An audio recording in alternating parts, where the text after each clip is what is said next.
So, good morning, good afternoon, I'll give good evening to all our audience wherever you are.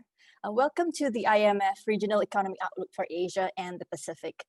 This event is jointly held and hosted by Asia School of Business and the SEACEN Centre. So I want to thank our partner SEACEN for collaborating and IMF for delivering such an important report for the session today. Today's topic, Navigating the Pandemic, a Multi-Speed Recovery in Asia. It's such a timely topic. And, as we know, some countries are in stabilizing mode, while some countries are facing a new wave. So we hope to glimpse some insights from our IMF today. And we hope these policy recommendations will help you in developing more robust recovery plan for the near term. So I'm Zalina Jamaluddin from the Asia School of Business, and I'll be moderating today's session with our three esteemed panelists from the IMF. So let me introduce you to Alison Stewart, Division Chief for the Regional Studies Division, Asia Pacific Department of the IMF.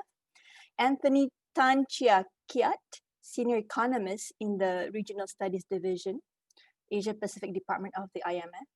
And Noor Tok, Economist in the Regional Studies Division, Asia Pacific Department of IMF. Welcome. So thank you so much for spending the time with us today and deliberating the report with our audience today. So before we all start, a couple of quick logistics for everyone.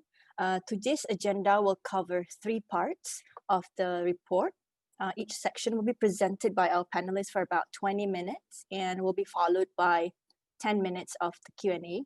So there's a Q&A box there, as you can see in the Zoom. Feel free to use the box if you have any questions, and we'll handle them accordingly. And we will also have a few polls throughout the session. So we definitely appreciate your feedback to answer the polls. That'll be great because we want to make sure the session is engaging as possible. So without further delay, let me hand the first session to Alison Stewart, who will be covering the conjectural section, which is part 1 and 2 of the report. Over to you, Alison. Thank you so much. Hello, and thank you very much for that welcome, Zalina. As you mentioned, I'm Alison Stewart. I'm the Division Chief of the Division in Asia Pacific Department covering the Regional Economic Outlook, and I will be presenting with my colleagues Noor Tok and Anthony Tan. So we called this presentation Navigating the Pandemic, which every country around the world is doing at present. And what we see for Asia is very much a multi-speed recovery, which I will talk you through. I should say at the outset that because we cover the regional outlook, we are not the same people or teams that offer the specific policy advice to individual countries in the region. That is done by our colleagues. And so if you have specific questions on countries, we may defer those to our colleagues and get back to you separately. So as Zalina mentioned, the presentation is in 3 parts. I will talk you through our forecast and our thinking on policies. Noor will discuss the research work on lockdowns and exits, and Anthony will cover inequality in Asia and the risks of social unrest. So how do we see the outlook in Asia Pacific? Well, let me start with the regional developments, which very much point to the multi-speed recovery. Asia is where the pandemic began, and it appears also to be the region that is emerging first from the pandemic. Many countries in Asia have already successfully contained the first wave of the virus, and some have also experienced some second waves and localized outbreaks, for example, in Australia, Japan, Korea, New Zealand, Malaysia, Myanmar, and Vietnam. More discouragingly, There are a number of countries that are still striving to flatten the curve, and these include India, Indonesia, and the Philippines. And extremely welcome news is that actually some of the countries in the Asia Pacific region remain largely COVID-free. And these are the majority of the Pacific islands which fall into this category. So across the region, decisions have been taken on exiting from nationwide lockdowns.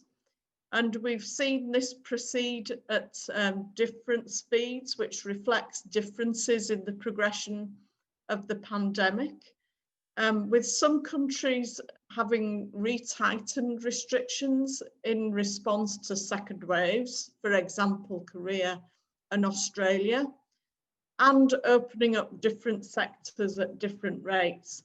There are now many sectors which are completely open and working, but there are some significant restrictions which remain, which are very important, and these include, for example, external travel borders. As the containment measures have been rolled back, we've seen that activity is picking up following the massive plunge in activity in Q1 and in April in most of Asia. And the purchasing managers indices showed a recovery in July and August, which actually has also been sustained into September. So turning to the forecasts, whilst Asia is emerging from its worst ever crisis, countries are doing so at different speeds. Overall, we've actually downgraded our Asia projection for 2020 by 0.6 percentage points since our June update. And we're now expecting a contraction in Asia of 2.2% this year, which is unprecedented. It is the most severe contraction in living memory for this region.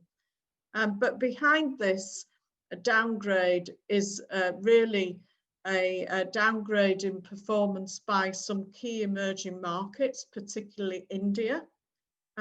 Whereas in contrast, we see that activity has already begun to pick up in some countries, most importantly China, where we're expecting growth this year of 1.9%, picking up to 8.2% in 2021. Among the Asian emerging and developing economies, we see that many economies have been hit very hard by the crisis, and there is considerable heterogeneity amongst them. The economies that are suffering most badly are those that are dependent on tourism, and they're suffering the most. And we've also seen some quite significant downgrades to projections, for example, the Philippines and Malaysia, which reflected worse than expected outturns in the second quarter, in part because of stringent lockdown measures during that quarter. We're expecting scarring from this in the recovery, and we're expecting the recovery to be drawn out. And so we're seeing that potential output in 2025 is projected on average to be some 5% lower than we were expecting pre-pandemic in January.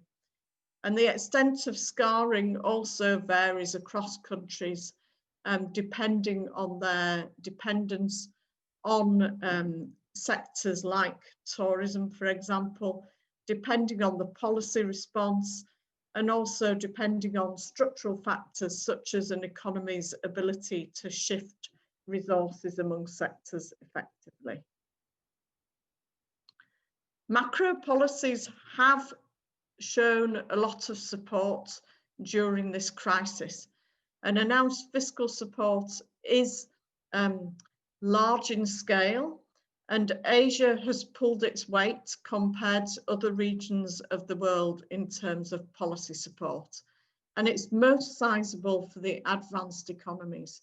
For the emerging markets, the fiscal response has been somewhat smaller, given strained balance sheets, and some of the support has also been below the line in the form of quasi-fiscal measures and the form of loan guarantees.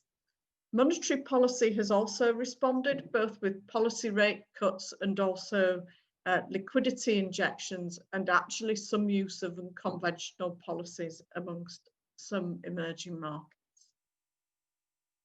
Our projections are against the background of this unprecedented policy support in 2020, and in 2021, the baseline expectation is that gradually through the year, private demand picks up, and so there's a handover assumed from public sector to private demand. But of course, this is a key risk to our forecast. Whether this smooth handover occurs remains to be seen, and if it does not, we may see growth being revised downwards. So let's have a look now at some of the risks. Our narrative, both in the report and in our presentations, focuses mainly on the downside risks. But I should mention that there is one upside risk, which is a successful development of a vaccine that can be widely distributed. And here Asia could gain, especially given that China and India are both major global producers of vaccines. So that's one upside risk to bear in mind. But predominantly we see the risks on the downside, and I will start with trade. So as the world's second largest economy, China remains the most important trading partner for the region, and China accounts for some 20% of Asia's total trade. The United States and Euro area are also important partners for the region, and so as growth picks up in these economies, it will support growth in Asia going forward. That said, we still expect trade to be very contractionary in 2020 and to pick up gradually next year. And we are not expecting trade to be the engine of growth that it was, for example, in the aftermath of the GFC. And this is because although we're seeing a recovery in China, China is taking a more cautious approach with policy stimulus to avoid aggravating some underlying vulnerabilities. And also, and so the recovery there will be more gradual than after the GFC. And second, also there are the clouds of trade tensions which are still ever present. We did some analysis looking at tensions between China and the US, focusing in particular on technology dislocation. And here we can see that actually that trade dislocation in the technology sectors could have quite a profound impact on the region. Using a model, if we look at decoupling between US and China, this could reduce real GDP in China by 4% over a decade, with spillovers to the rest of Asia, and no country gets away free from these tensions. The depressing effects are not only through trade disruption, they're also through the productivity effects of shifting to less efficient producers, and also from the dulling effects on the diffusion of technologies. Heavy reliance on tourism and remittances is also a dampener for the recovery in Asia. And here you can see that Asia has a large share of global tourism. Remittances are also important for many economies, and especially for some of the smaller economies in the in the region, as well as some of the big developing economies such as Bangladesh. The second risk I will flag is on balance sheets. Here, corporate and household balance sheets were stretched at the onset of the crisis, and the coronavirus shock will only strain private sector balance sheets further. Second, public debt sustainability has also ticked up overall in the region and is a concern for some particular economies, for example, Maldives, Sri Lanka, Mongolia. Even the Pacific Island countries, which on the face of it seem to have relatively low levels of debt, they also have low capacity to carry debt, and these debt levels are also rising in the future and rising to quite worrying levels. We've already seen that a number of economies in the region have suffered from sovereign ratings downgrades or downgrades in the outlook. So for some economies, putting forward more fiscal stimulus is becoming more difficult. We also see that labour markets in the region have taken a big shock.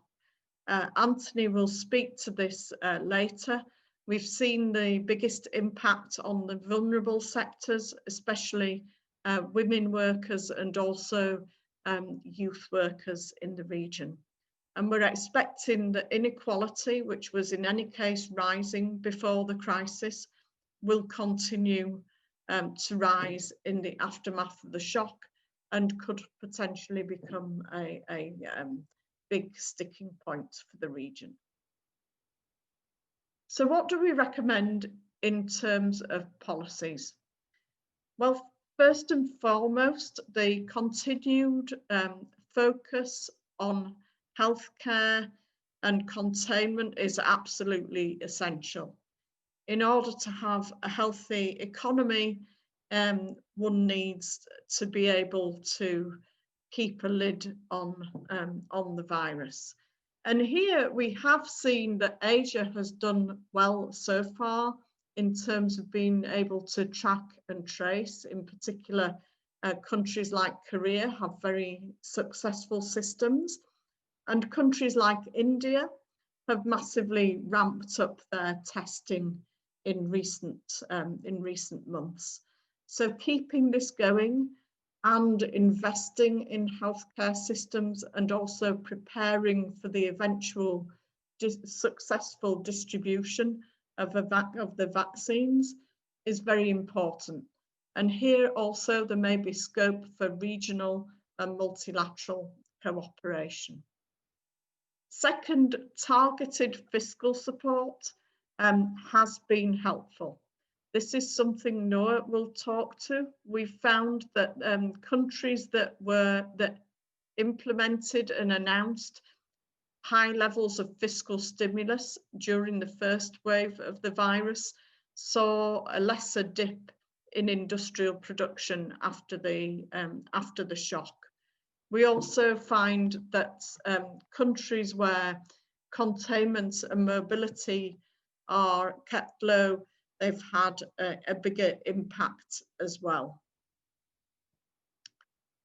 And also thinking about fiscal expenditures, with countries having strained public sector balance sheets already, targeting support is very important. So making sure that fiscal support is targeted at the most vulnerable has the biggest bang for one's buck.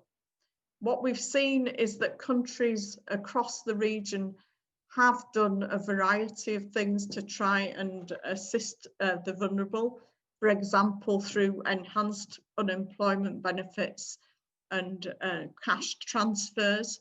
Advanced economies have been able to do this somewhat more frequently than amongst the emerging markets and developing economies. Monetary policy support should also continue. Across the region, we've seen a range of different efforts to support the government in keeping the economy going, both in terms of monetary policy loosening and also in terms of support for firms. What we've seen as well is that some emerging markets have been able to use unconventional monetary policy. And in some circumstances, our advice would be that given the exceptional magnitude and nature of the crisis, it may be the case that in some circumstances, some severely constrained circumstances, it may be okay to have some debt monetization where this is needed to support the fiscal efforts of the economy. But this needs to be done in a way that sustains central bank independence and credibility. It needs to be done in a way that is well communicated and time-bound within a clear and transparent framework. Given the huge impact on labour markets, labour market policies and active policies are extremely important during this crisis to keep a focus on maintaining labour force participation and also preventing skills erosion, hysteresis and scarring. So enhancing training programmes and improving skills matching will be important going forward. When we look at firms, the distinction between firms who are simply facing liquidity difficulties and those who are facing insolvency problems is becoming increasingly blurred. And so first and foremost, countries need to make sure that they have in place insolvency regimes that can cope with high levels of potential insolvencies and have methods to promote restructuring by firms that remain viable. How is the fund helping out countries? Well, we already have financing on emergency and other terms with 8 countries. We're working with a number more on thinking about future financing.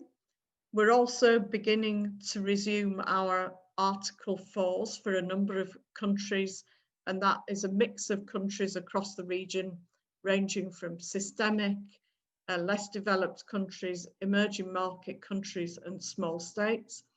And we're also continuing with the capacity development work, and that has been refocused on areas that are seen as critical to countries during the pandemic.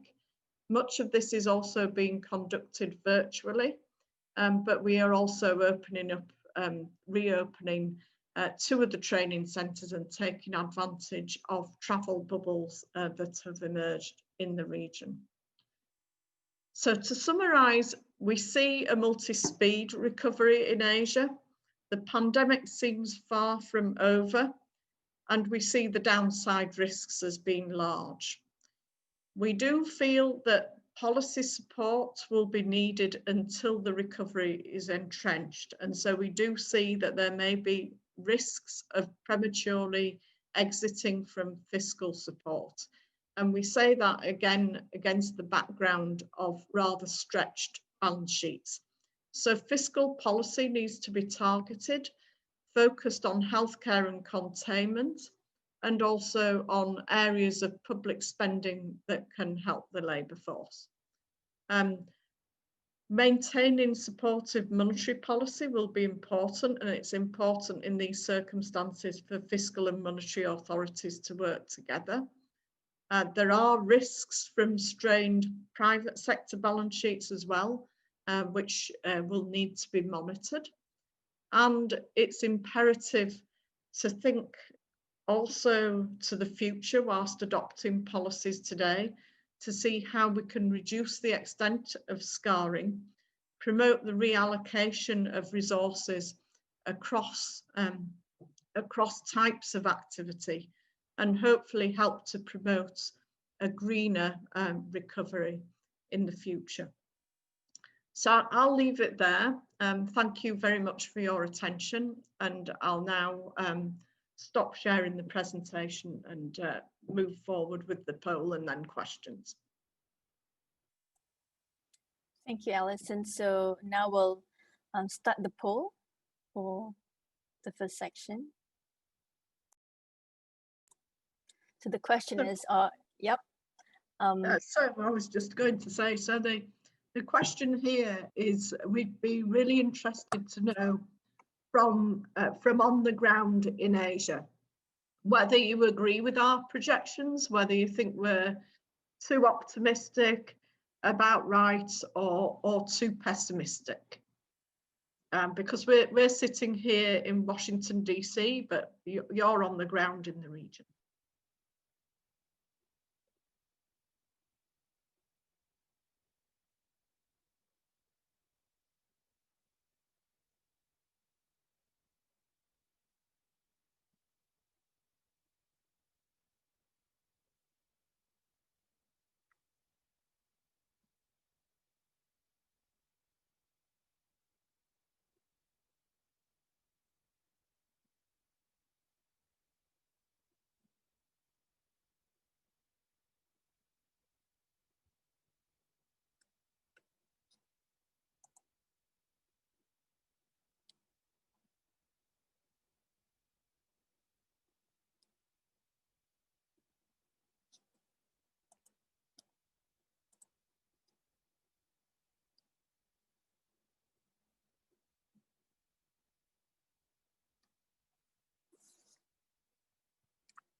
You've been very nice to us. So you can see that about 58% said about right, and then 32% is too optimistic. Okay, thank you so much for that. And then I think we have the second question. Yeah. Yeah. So can we show the second question?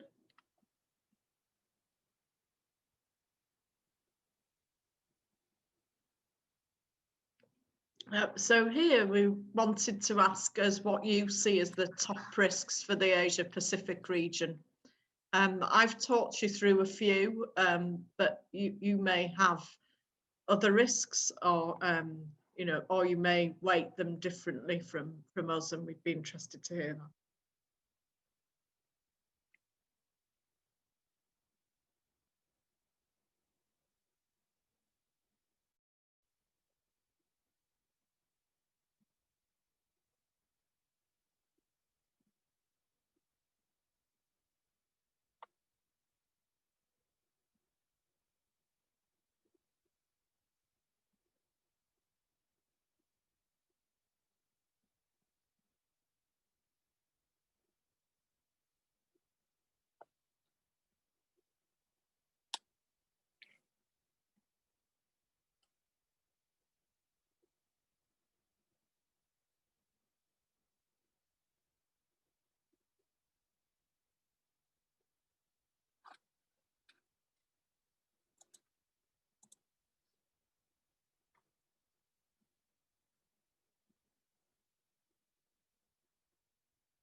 Okay, we've just closed the poll. Alison, would you like to comment on the top three that we've seen?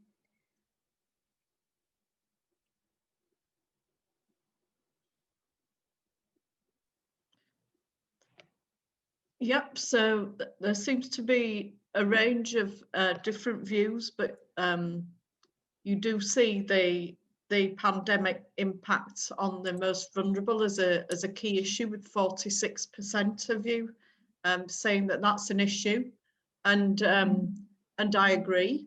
That's why we focused on it in this regional economic outlook. Another wave of the pandemic, I think, is certainly a key risk.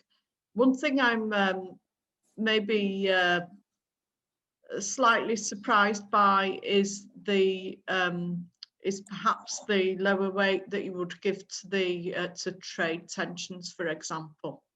But yes, very much agree with those risks. And we'll be interested in reporting these back as well. Would you like me to handle some of the questions that have cropped up in the Q&A? Yeah, so let's go to the Q&A right now. So we have a few questions here, Alison. Maybe we'll start with some of the question on the assumption on international borders when you build a projection. Maybe let's start with that. Yeah. How do you see that, and whether or not that you'll see whether the borders will remain closed and will remain sluggish, and how will that impact growth? Thank you. Yeah. So I saw that in the comment on international borders that you reported, the person reported that their business went down 65% this year. And what we have also seen this year is a massive collapse in tourism and travel. What we're expecting, our baseline projections, obviously, that there is huge uncertainty at present surrounding any projections. We are also only expecting a gradual recovery. In line with the World Economic Outlook, we have that social distancing and containment measures will be a feature still within 2021, and that will only come off gradually. So we have a similar assumption as well about international borders. Thank you. And talking about, you mentioned that tourism is heavily impacted, but I'm also curious about what are the other opportunities for the other growth sectors that we might want to take opportunity of, and how can we support and proactively architect this for a bit more, effective recovery? So some of the sectors that we've seen holding up have been the IT sectors, as well as, of course, medical supplies. And for the IT sectors, actually, some of the countries in the Asia region have done quite well. But more generally, picking winners is always going to be difficult. So in this crisis, I think first and foremost, having for companies that are in distress, and especially small and medium-sized enterprises, having a bankruptcy framework that helps set a fair playing field is maybe important, and then supporting the economy in a way that enables people to begin to refocus, so not protecting the zombie firms for too long, for example. But I think there is a great deal of uncertainty about what sectors will be the future.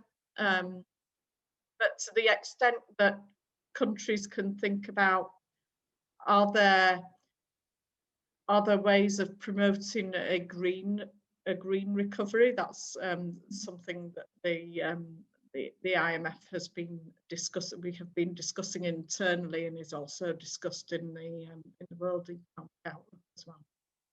Yeah.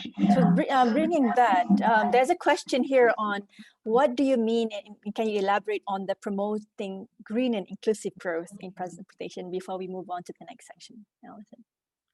Yeah. Well, I think before the pandemic, the world was focused on climate change and how could we mitigate the impact of climate change. And there are ways in which we can do that through having through different, through solar energy, through thinking about carbon pricing, switching out of high out of high carbon emissions type of technology into newer technologies, and those newer technologies were becoming also cheaper in price and more productive. So there was a win-win in terms of investments in those sectors. And then post-pandemic, that situation hasn't really altered. So thinking about the longer run, if one can think about investing in those sectors, that would be good for the world and good for economies. Thank you so much. There are a few more questions, but I think let's move to the next section, and then we'll try to see whether some of these can be folded into the second section. So let me thank you, Alison, for setting the context and elaborating the risk and also opportunities for the region. And now let's hear from Noor on part 3 of the report, COVID-19 lockdowns and exits in Asia, some lessons. Over to you, Noor. Thank you, Zalina, and hello, everyone. Thank you for joining this session. Let me just make this work. Okay.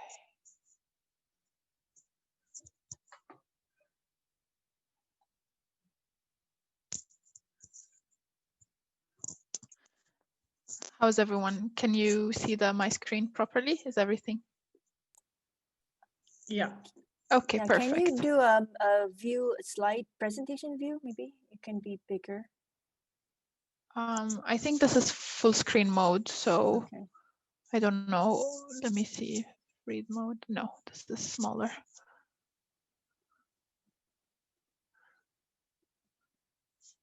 Okay. Is this better? Okay. Yes. Perfect. Thanks. Okay, so thank you again, everyone, for joining our session. And I hope you're having a lovely day. My name is Noor, and I am one of the co-authors on this chapter that is called COVID-19 Lessons and Exit in Asia, Some Lessons. So we will be presenting our analysis on the lockdowns and exits, and it's targeted towards Asia. And then I will discuss some of the lessons we derived.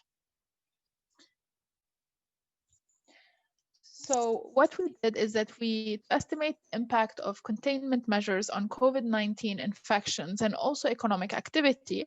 We combined daily data from Johns Hopkins University on COVID-19 infections in over 120 countries. And we combined those with daily containment measures from Oxford University. We also put together a novel data set of high-frequency indicators. The one that we rely on the most is nitrogen dioxide emissions in the atmosphere, but we also include other variables such as daily flights, international and domestic flights, as well as energy consumption and also mobility indicators. This daily data will allow us to assess the impact of containment measures on a daily frequency instead of having to wait for lagged economic data such as GDP or industrial production. And it also helps with the econometric identification. We use local projections methods to estimate the impact of containment measures on COVID-19 infections. And we have what you see here is that the notation of IT plus H or minus IT plus H plus 1 is the log of either the number of COVID-19 infections or the economic indicators that we are using. And CIT is the containment stringency index, which is the variable that we use from Oxford University. And we also include a vector of control variables, which will include variables that we think might be related to the change in COVID-19 infections or the change in economic activity, such as temperature, humidity levels, or also mobility, and also some country-specific linear, quadratic, and cubic trends. The impulse responses are computed using the estimated coefficient for theta. So let's have a look at the results. Our results show that containment measures have been very effective, and they reduce COVID-19 infections by almost 300 log percentage points, or in other words, 90%, 30 days after their implementation when they are relative to a baseline of no containment measures. These containment measures, through their impact on mobility, and that's when you're looking on the right-hand side, were able to reduce COVID-19 infections. This effect varies in countries where mobility is more curtailed. So in countries where mobility was low, COVID-19 infections fell at a larger scale than in comparison to countries where mobility remained high. Now, what does this mean? This means that while containment measures were very effective at reducing COVID-19 infections and fatalities, of course, and therefore this laid the foundation for medium-term growth, they also led to an unprecedented short-term economic fallout. If you look on the left-hand side, you will see that when you look at the growth revisions for countries in 2020, they are related to the numbers of fatalities or deaths in this country, which reinforces the view that in countries which were hard hit by the pandemic, growth contracted very sharply. Meanwhile, when you look at our results on the right-hand side, using nitrogen dioxide emissions, which are emissions that are historically linked with industrial production and economic activity, we see that NO2 emissions fell almost by 99%. So here the scale is log percentage point, but when we convert it, it's almost 99%, 30 days after the implementation of containment measures relative to a baseline of no containment. This decline in industrial production can be equivalent to about a 12% loss, monthly loss in industrial production. We wanted our choice of variables when we use nitrogen dioxide emissions was to relate it to the entire, to the level of economic activity. So what we did is that we looked at a much larger data set for the emissions of nitrous oxides over the long term, so between 1990 and 2018. And we found that they are strongly correlated with conventional measures of economic activity, such as GDP, manufacturing, and also industrial production. And when we estimate then the relationship between NO2 measures and NO2 emissions and industrial production, we find that there's a 0.015 pass-through, which suggests this 12% loss in industrial production. And actually, these numbers are quite similar to the decline in industrial production, which we saw in China in January and February, and also Vietnam or Japan in April, following the implementation of containment measures. Like I mentioned in the beginning, we also used other more sector-specific economic indicators, such as flights, energy consumption, retail mobility, or transport indicators. And when you look at them, the trend is the same. We see that when we implement, after the tightening of the containment measures, all these indicators declined very sharply 30 days after the implementation of containment measures relative to a baseline of no containment. And for some indicators, such as flights, this can have very obvious but dark conclusions to sectors such as tourism. Now, our results are robust to alternative specifications, but I won't discuss it here. I'll just continue so we can discuss some of the lessons that are learned from Asia. So let's look at lessons from Asia. What can we learn from their response during this pandemic? Like Alison mentioned, they were among the first of countries to be hit, and many of them locked down their economies to halt the spread of the virus. Their quick and decisive actions allowed for some of them to be able to gradually reopen their economic activity. In order to see whether their responses helped deal with the pandemic, we add an interaction to our baseline regressions using a smooth transition autoregressive model, which introduces a specification which allows the responses to vary. So to explain a bit further the methodology, there is a weighting function f of z in the model, which will assign regime weights that vary between 0 and 1. So for example, 0 will be low mobility. If you take z to be a country-specific response like decline in mobility, then 0 will be almost no mobility, and 1 will be very high mobility. And then the coefficients for theta, high and low, will capture the impact of containment measures at each horizon when we have very low or very high levels of Z. So what was one of the first lessons that we saw from Asia? Well, it was on the importance of acting fast. Asia is one of the countries that has the shortest public health response time. This means the number of days which a country or a government implements containment measures after a significant outbreak has happened, which we defined here as 100 cases.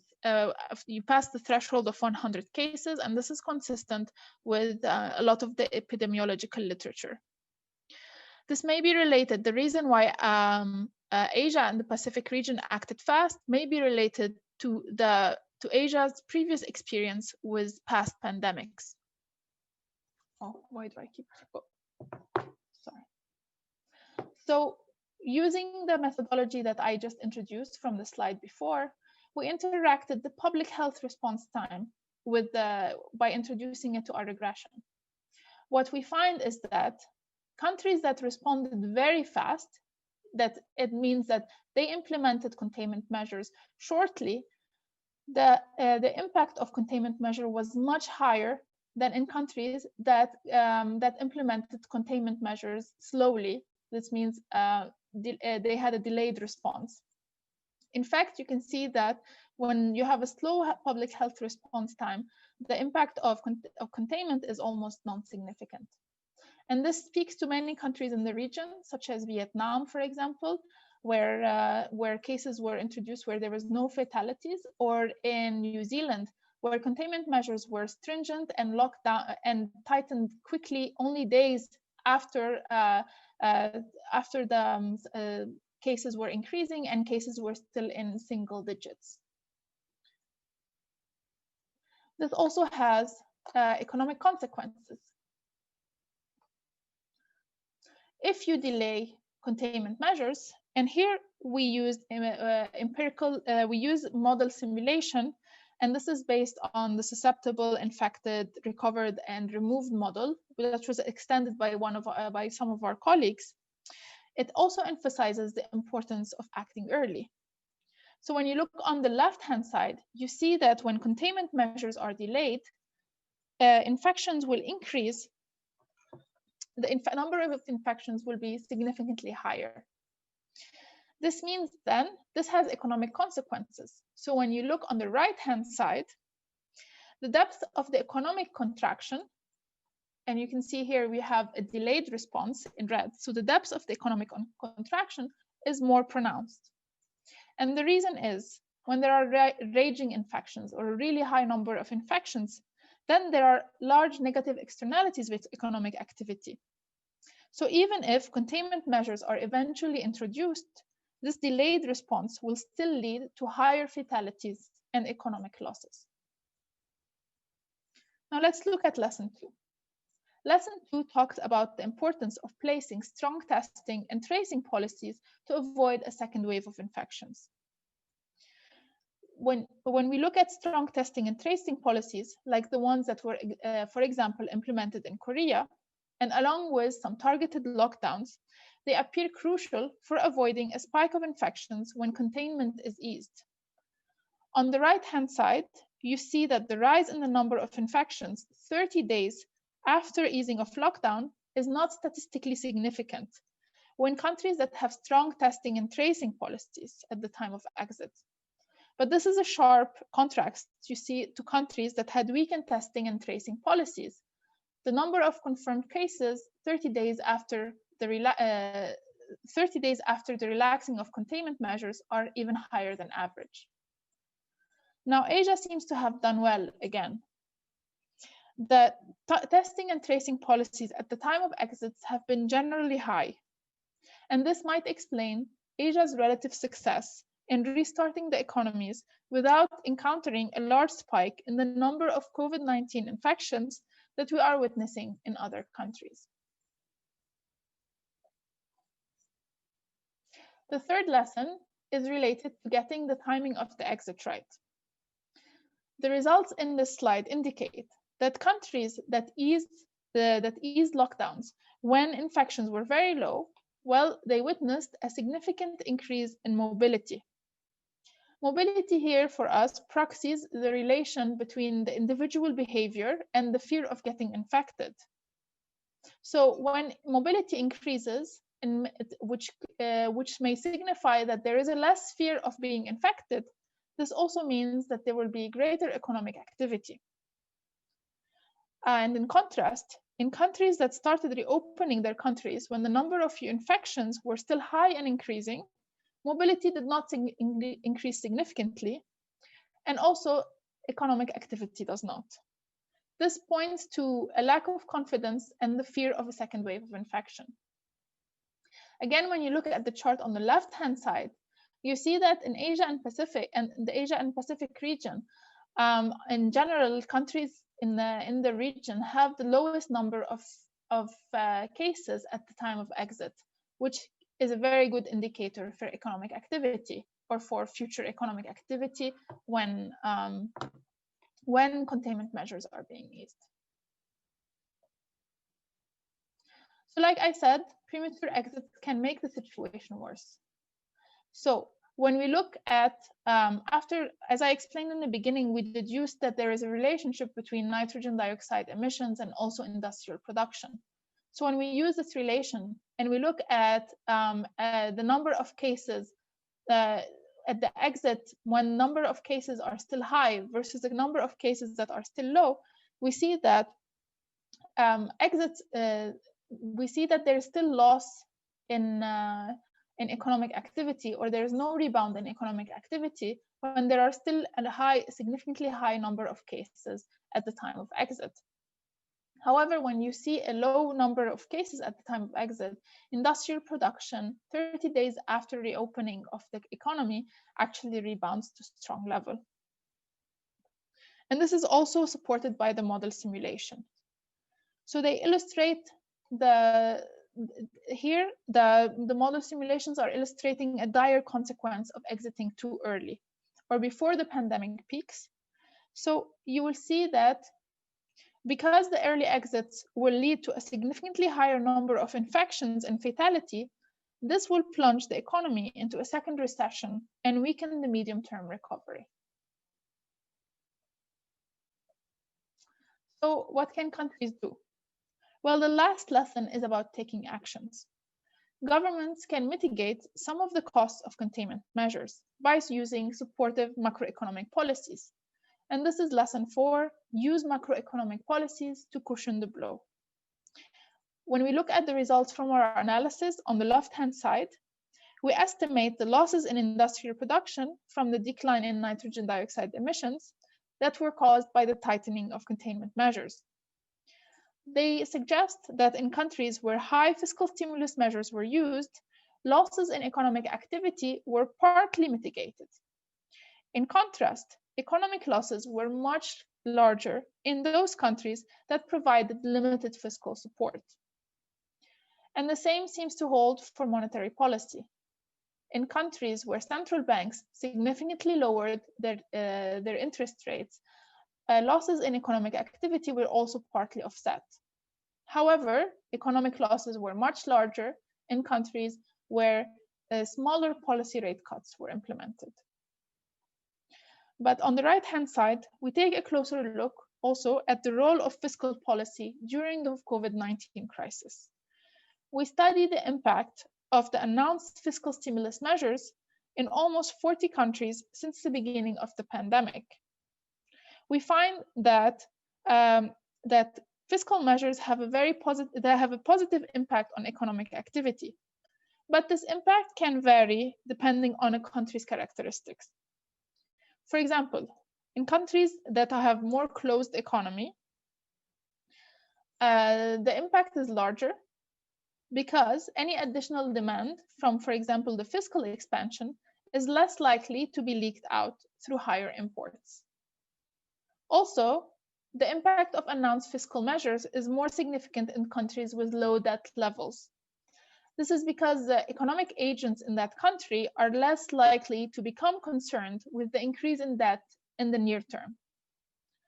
But also, fiscal stimulus measures seem to be particularly helpful when economic activity, which we measure by nitrogen dioxide emissions or mobility, is very low, because these measures will likely provide much needed support during the downturn. But finally, we also look at those months specifically of low economic activity. And we see that fiscal measures have significant effect when containment measures are being eased, or in other words, when supply-side restrictions to the economy are being lifted, as this offers more opportunities for these fiscal measures to circulate in the economy. So let's conclude. We all may agree that the pandemic is far from over. And even though containment measures are being loosened, economic activity is not back to normal. When we observed the decline in NO2 emissions, we estimated that industrial production during the lockdown period could have been reduced by 12% 30 days after the implementation of containment measures.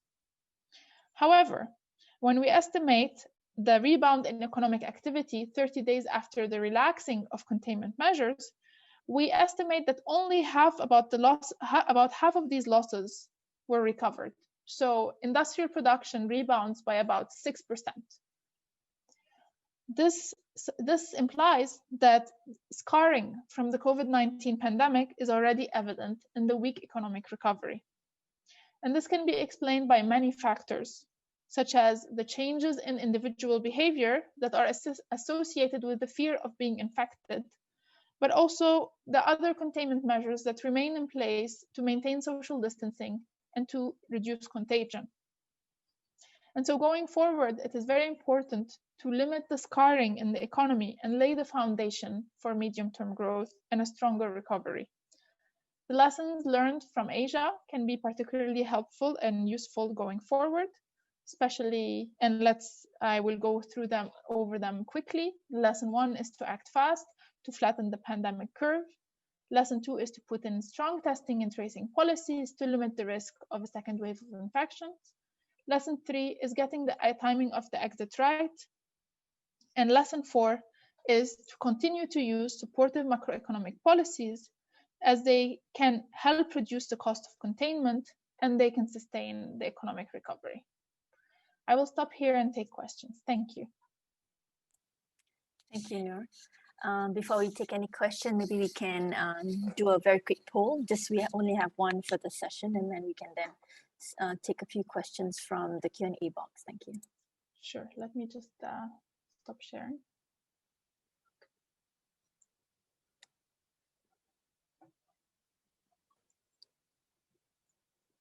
So the question is, has Asia handled the health aspects of the pandemic better than other regions? We've seen that in the report just now, and I think on the ground, we do see that some countries have taken a very proactive and very responsive measures.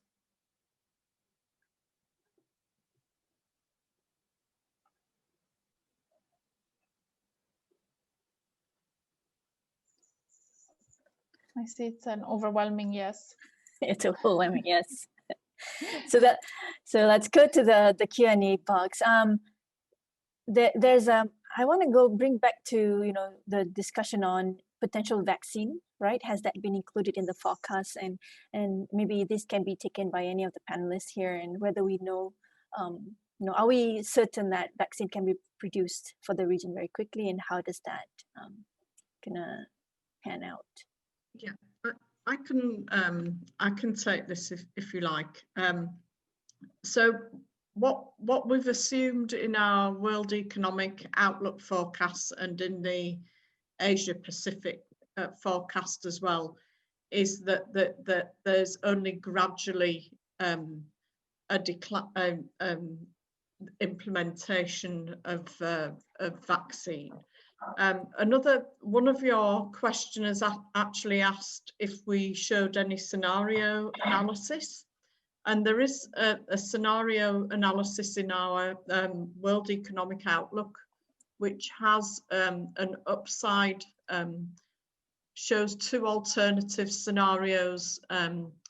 One is a downside scenario where the containment process is much more difficult than anticipated in the baseline.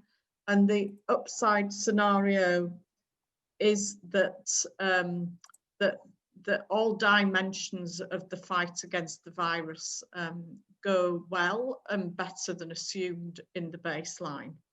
And so that shows that there can be, in those circumstances, there could be some upside for economies, but it depends on an early ramp up in vaccine capabilities and cooperation agreements amongst countries with global supply chains working well to have widespread vaccine availability.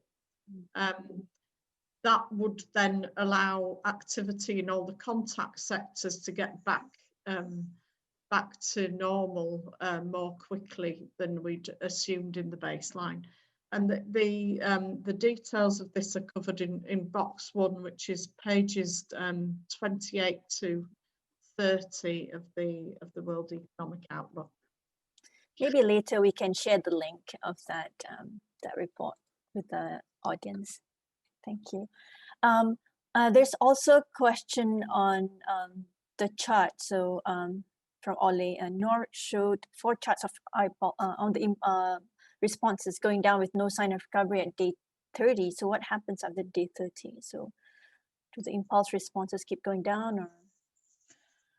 Sure. No, thank you for your question. So the impulse responses are showing the cumulative impact until day 30. If you look at the daily impact, it will show that around day 20, we limited our impulse responses to 30 days. Mm-hmm. But in any case, you see that the impact does gradually decline after around day 20 when you look at the daily impact. However, cumulatively, the losses are very steep. So what matters is when you look at the cumulative, the long-term effect, which is very, very, very big and unprecedented. Okay. There are quite a lot of questions specifically on the immunity and also on, do you want to take some of these and testing statistics? How do we how do we adjust some of these statistics, right? Because I mean, the Asia is very heterogeneous, as we all know. Maybe we can take 1 or 2 questions around that.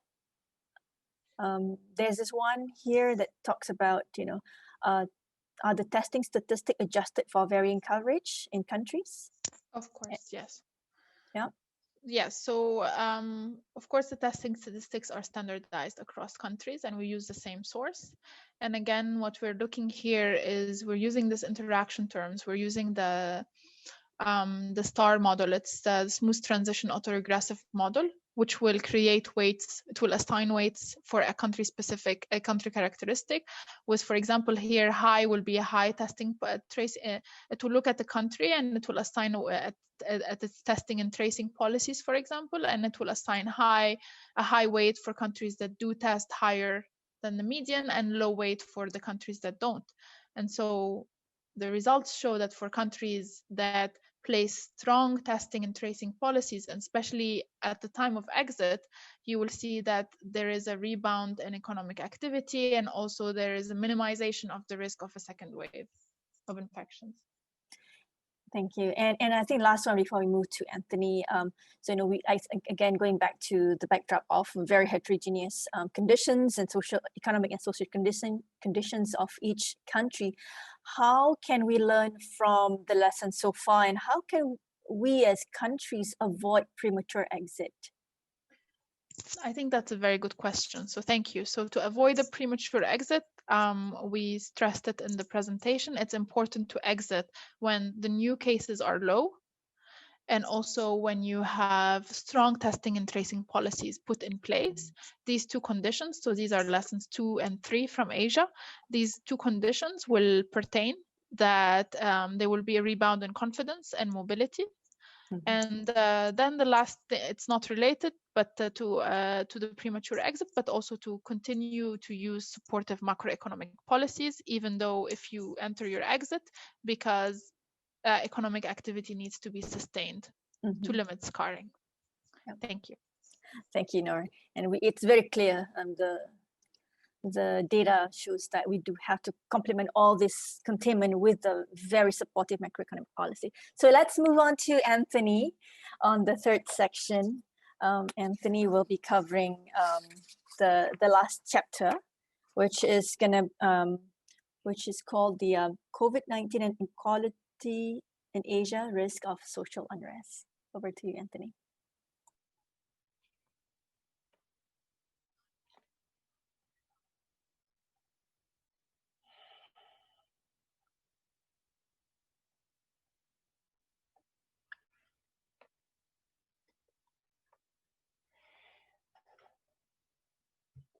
All right, thank you very much, Zalina. And hello, everyone. Thank you for joining our session today.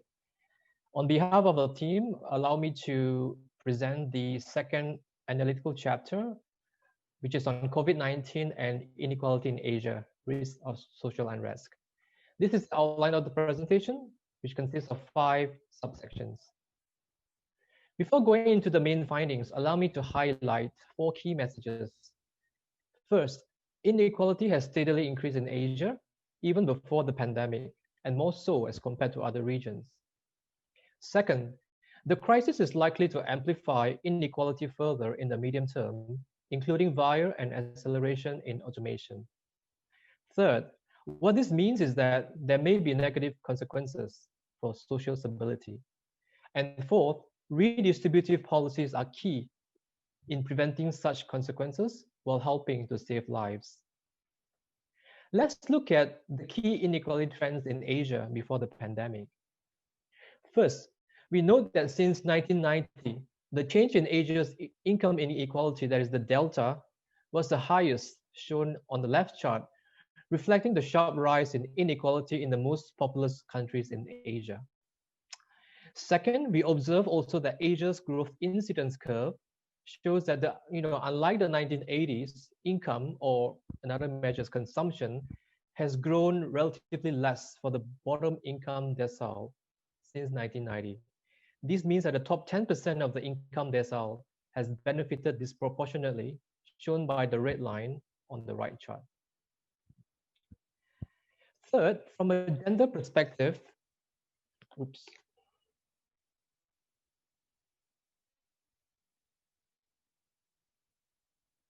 sorry.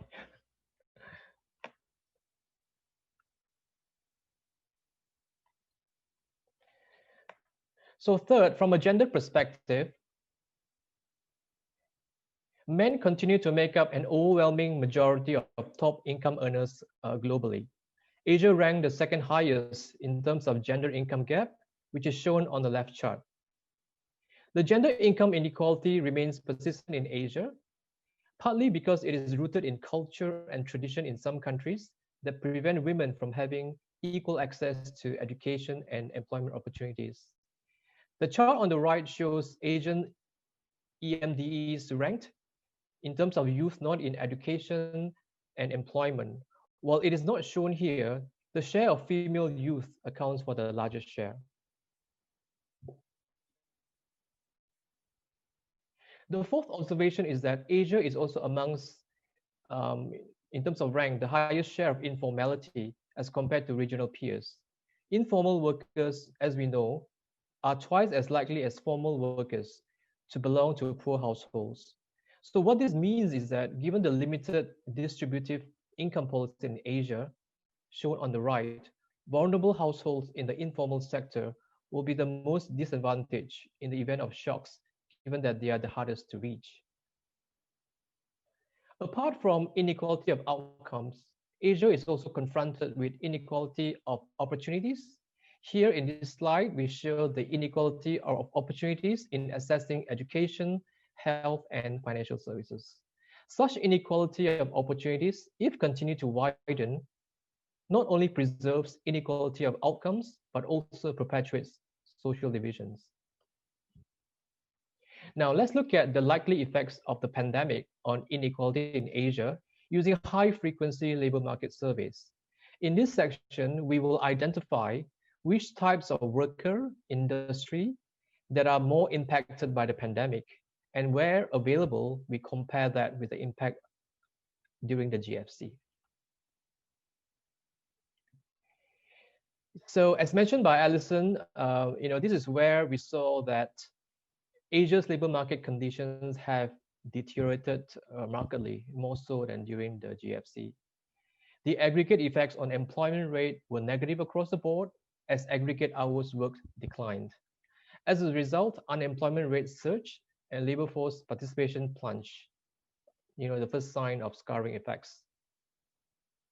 Looking more closely, we found that employment in high contact industries, shown by the orange bar on the left chart, were the most affected, mostly associated with travel and tourism sector. Although it is not shown here, job creation in these sectors remained largely positive during the GFC. We also observed that employment in non-teleworkable industries were the second most impacted, such as mining and construction, where we know that remote work is generally not possible, shown by the yellow bar. As a result, workers in both social and non-teleworkable industries with already low level of wages saw a largest decline in wage growth. This is shown in the middle and the right-hand side chart. So it really goes to show that the pandemic tends to widen the already large income disparities in the region, leaving lower income workers further disadvantaged and exacerbating income inequality. As we know, there is a growing literature showing that women are amongst the most heavily impacted. Well, in this study, we found that Asia is no exception. Women represent a larger share of essential workers on the front line. So industries that were hit hard also predominantly employ women, and this is shown on the left. In addition, in many societies, women continue to be the primary care providers. And so the additional burden of care on the young and also on the elderly falls disproportionately on women, even though some women and their partners have the option to work from home. As a result, we saw the participation rate of women declining by a larger magnitude, and this is shown on the right as compared to pre-COVID levels.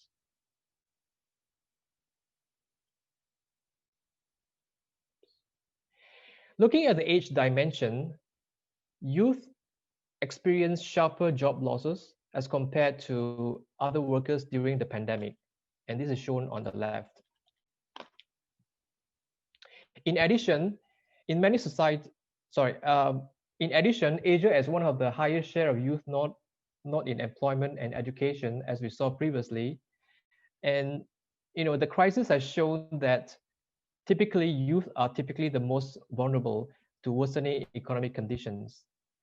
And also, as you can see on the chart to the right, workers with lower levels of education attainment also tend to be more susceptible to job losses, as these jobs generally do not allow workers the option for telework, which we know typically requires at least a college degree. Okay, now we have argued that the pandemic is likely to amplify inequality trends over the medium term. So in this section, we examine one of the key channels through which pandemics may increase inequality, that is via an acceleration in automation, or what we call as robotization. As we all know, Asia has been at the forefront of robot adoption. Automation can raise productivity, but it could also worsen inequality. We begin by examining the association between robotization and pandemic. Here, we estimated impulse responses from local projection method, which shows that robot adoption as measured by the new robot installation per 1,000 employees tend to increase after pandemic event, shown on the left chart. Next, we look at the impact of pandemic events on changes in net Gini. The chart on the right shows that the increase in inequality over the medium term tends to be larger for economies with higher robot density. In fact, our study did show that increases in inequality tends to be larger and, well, more significant amongst high robot density group, shown on the right. So the question is, how does robotization contribute to widening inequality? Well, higher robotization tends to affect workers differently depending on the type of skills that a particular job requires. And so robotization can contribute to the increase in inequality through its uneven impact on workers. This chart shows the estimates on employment changes in percent of each occupational group following robot adoption at the peak year. Our findings suggest that workers in routine manual occupations are most likely to lose their jobs to robots. To the extent that the most impacted workers are also the ones with the lowest earnings, this means that the transition to higher robot adoption could exacerbate inequality trends. Now, let us look at how pandemics and social unrest are associated, and then we look at the implications on inequality. I wish to start by sharing this quote with you from Sir Angus Deaton. Quote, "Pandemic may turn tolerable inequalities into intolerable inequalities, and therefore policies can perhaps help." Unquote. Looking at the civil disorder score from the International Country Risk Guide, or ICRG, it is telling from this chart that social unrest has risen since the GFC. We have converted the original score into an index to facilitate regional comparison. The original score actually ranges from 0 to 4, with a higher score indicating less disorder. Now, to determine the impact of pandemic events on civil disorder, we apply local projection method to monthly ICRG data shown on the left-hand side chart. We find higher risk of civil disorder 14 months after the pandemic. 5 years after the pandemic, civil disorder is about 0.1 point higher than the pre-shock level. And given that the original civil disorder score is between 0 and 4, the impact represents about 7% increase from the mean of the sample. We also estimated a panel VAR model to shed light on the channels through which pandemics lead to social unrest, and this is shown on the right. We look at inequality and reduce output as two possible channels. If you compare the two results, well, they are pretty consistent. Risk of social disorder increases significantly after 1 year after the pandemic event. And also you can see from the chart that the effect is pretty persistent over time. Next, we examine the impact of pandemics, but right now it is on inequality and growth. Looking at the charts in panel A on the left, we found that net Gini increases significantly 2 years after the pandemic events, and the effect is again persistent. 5 years after the pandemic, net Gini goes up by 0.3 Gini points, which is about 1 standard deviation of the average change in our sample. The impact on growth, on the other hand, is immediate, with output lower by 4.6% in the pandemic year. 5 years after the pandemic, the cumulative output loss is about 10%.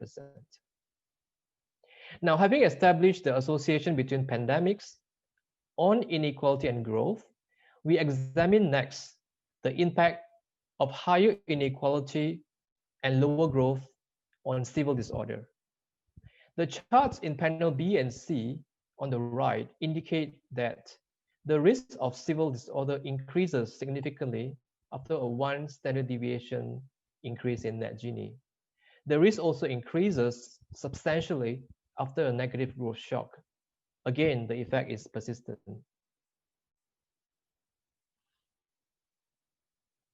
And finally, looking at the next slide, we found that the risk of higher civil disorder is typically followed by yet greater inequality and lower output.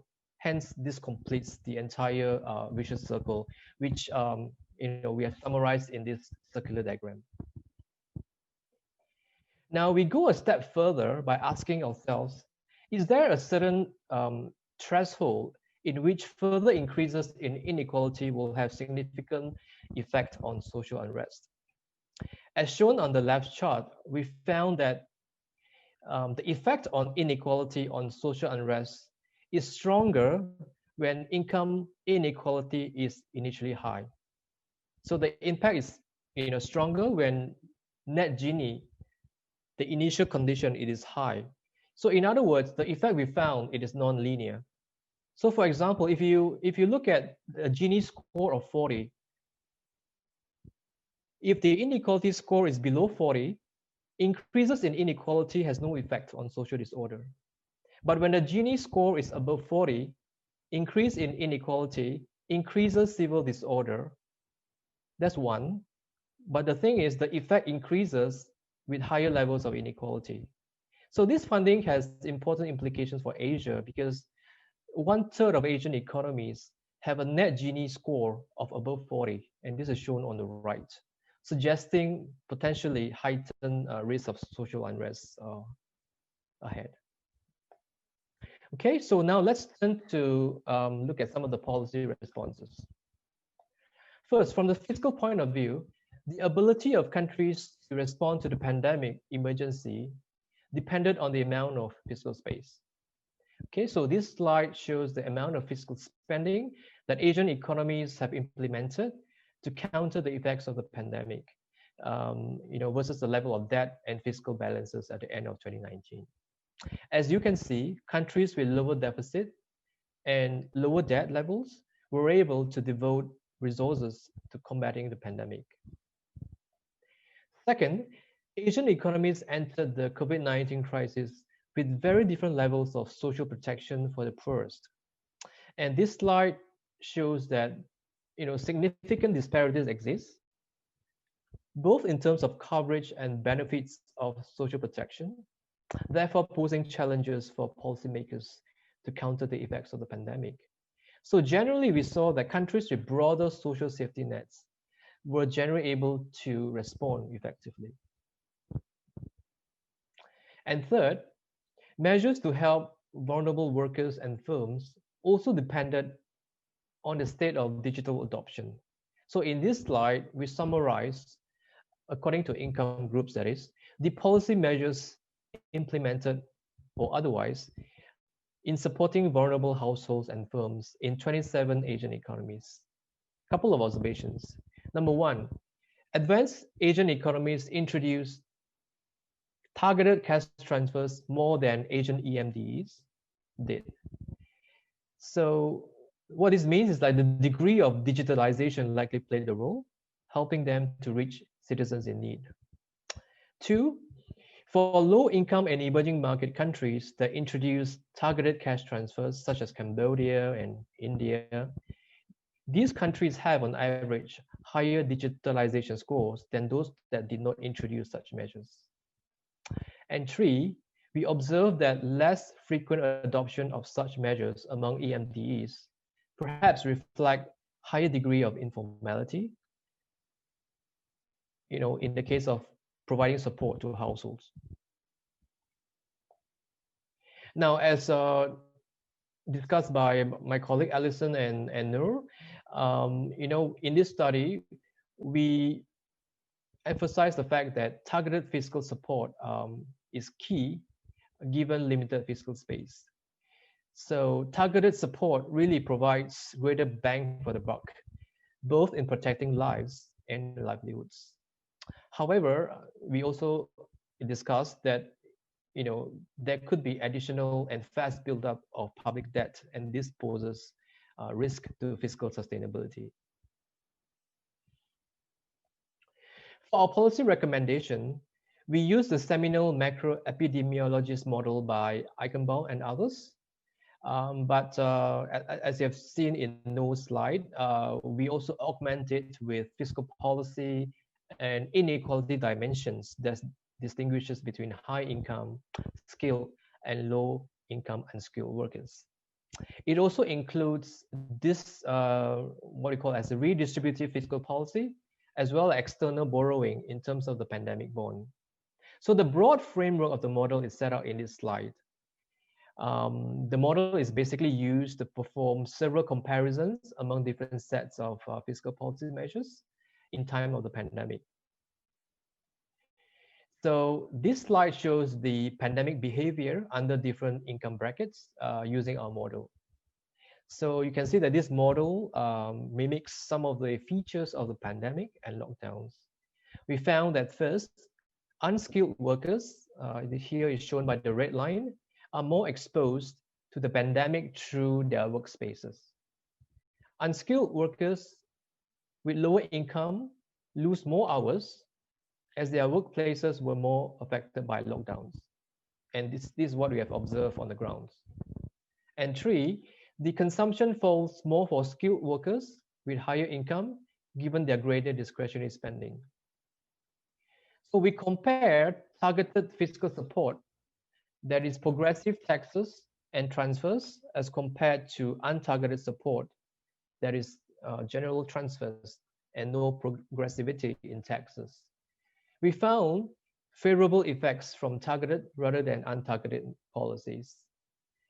Our analysis shows that targeted fiscal support not only mitigate the economic cost of the pandemic, but can significantly reduce the number of infections. And in our model, we saw that it's about 1/3 relative to no intervention baseline. And as you can see on this chart, targeted policies can help to increase higher consumption share of GDP for the unskilled. Therefore, this helps to save lives because unskilled workers tend to be more exposed to the health crisis. And finally, the reduction in infections and fatalities in turn helps to reduce the depth of the recession and therefore helps to flatten the surge in debt to GDP ratio. The model suggests that if you look at the chart on the left, it potentially increased targeted transfers raise GDP by some 3%, and on the right, it tends to lower the debt to GDP ratios by about 6 percentage points. Although there is no one-size-fits-all policy, the model suggests that it is economically and socially beneficial to provide targeted support to the unskilled. And to ensure that sustainability, countries should continue to enhance progressivity of taxes and transfers to help mitigate the anticipated buildup in debt. So let me stop here. Thank you very much. Thank you, Anthony. And for the last, maybe we can do the last poll before we move to the Q&A. I'm cognizant of the time, so yeah. So the question is, I think it should, will we have a double dip recession? I think this is hard to predict.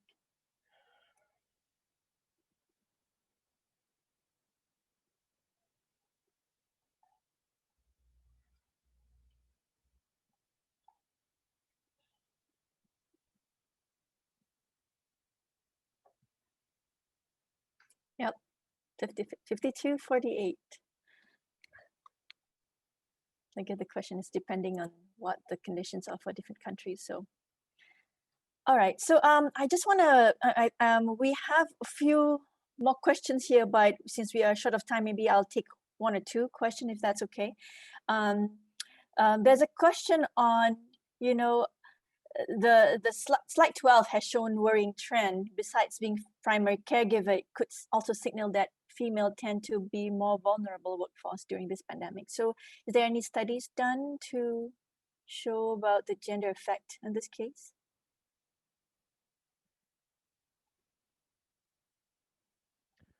Well, thank you for the question. Now on slide 12, we show, you know, in terms of gender, which gender group will be the most vulnerable. We have to be careful not to try to intertwine that kind of observation with what we call as, quote unquote, gender discrimination. A lot of studies, I mean, the recent studies here in the US and also in the UK have documented that, women they are at the most disadvantaged given, how the pandemic has the kind of distributive impact on the gender for women. So I wouldn't say that, we attribute, just to the pandemic and say that, women has been kind of discriminated. But we have to look at things in context. We need to look at how gender equality has panned out over, over the decades. I know that the Human Development Index published by the UN, they did say that, look at Asia has been, well, fairly poorly in sort of improving their gender development index. So as compared to other regional peers, Asian economies, Asian EDMEs in particular, has fared poorly. So there are, of course, room to improve, equality in the sense that it is also inclusive at the very end. So I wouldn't attribute necessarily how the pandemic has affected women in this case to the strict sense of gender discrimination as the question has posed. Thank you, Anthony. I guess the question, if you flip the question, is how can we be more supportive and actually help I would say, the most vulnerable part of the community, right? So before we close, I just want to maybe, we'll share a little bit more. Let me share my screen. So thank you so much for all our panelists, Alison, Noor, and Anthony, for covering all the regional reports in detail and for sharing such an important takeaways from from all the lessons that we've learned so far. So we all can collectively forge ahead for a stronger recovery plan ahead of us. But before I close, I also wanted to share with the audience the next webinar. It's going to happen on November 3rd, and this is a prelude to the Masters of the Central Banking by our team here in ASB. The program will start in June 2021, and it's a one-year residential program designed for the central bankers, and that will include a 6-week immersion at the MIT Sloan. So in summary, what we've heard so far today, and thank you again to all the panelists, early proactive health containment measures is super important, right? It has to be supplemented with targeted macroeconomic policies and fiscal measures and the monetary policies. And of course, good old investment-friendly policies that encourage high productivity, high efficiencies, and how we can reallocate the very, very already limited resources right now ahead of this recovery. It sounds like the time horizon is slightly longer than we predicted when we started this pandemic. But I guess we all will forge ahead, and we all, and at the same time, I think it's important to effectively monitor the credit risk and prevent collapse. So with that, I want to invite all of you to use the survey link in the chat box to suggest any other topics of interest. And if you want to learn more about Asia School of Business and Masters of Central Banking program, and also our executive education program, please visit the 2 links here. And before I end this session and close this session, I again want to thank our panelists from the IMF for spending your time tonight, your time, and today in our time in the morning, and all the audience for all your questions, and my colleagues in ASB and SEACEN for collaborating in this event. Well, thank you very much for inviting us. It's interesting to see the questions and hear your views, and it's very welcome. Thank you. Thank you. Thank you. So thank you so much. So we hope to see you in the next session, and we'll share the presentation deck and the link with our audience today in the email. Thank you so much. Thank you. Thank you.